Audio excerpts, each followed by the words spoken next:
on va parler d'une chose que j'adore, c'est le principe de l'émulsion. Je vais bouillir la crème, je reviens. La crème est bien bouillie et on va la mélanger au chocolat en au moins 3 fois. Vous allez voir. Premier ajout et on frictionne. C'est comme une mayonnaise, sauf que la mayonnaise, on ajoute l'huile et ici on ajoute l'eau, la crème.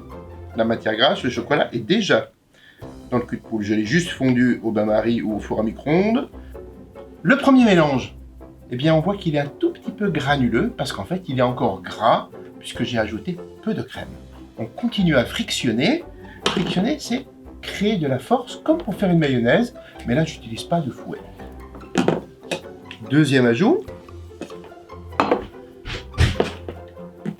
Et là vous allez voir qu'il se passe quelque chose de parfois bizarre, de troublant, voire même ça fait peur. On a l'impression qu'on a fait une erreur. Eh bien non, c'est normal.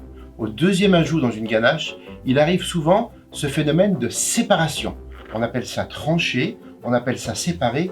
C'est le moment où la ganache est presque émulsionnée. Il manque encore un tout petit peu d'humidité. Mais regardez, c'est très important que vous compreniez le processus.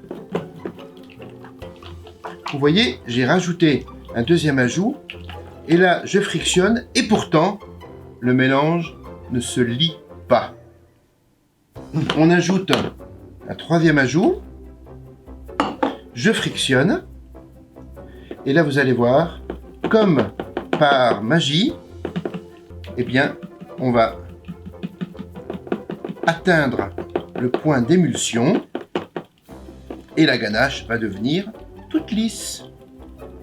J'ajoute le dernier ajout.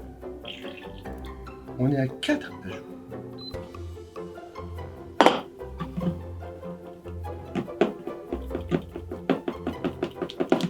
Regardez, juste de l'énergie.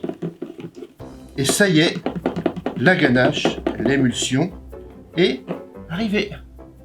Vous voyez, elle est bien onctueuse. Une vraie mayonnaise au chocolat. 3-4 ajouts, jamais moins. Jamais vous ne feriez une mayonnaise en ajoutant l'huile en une fois.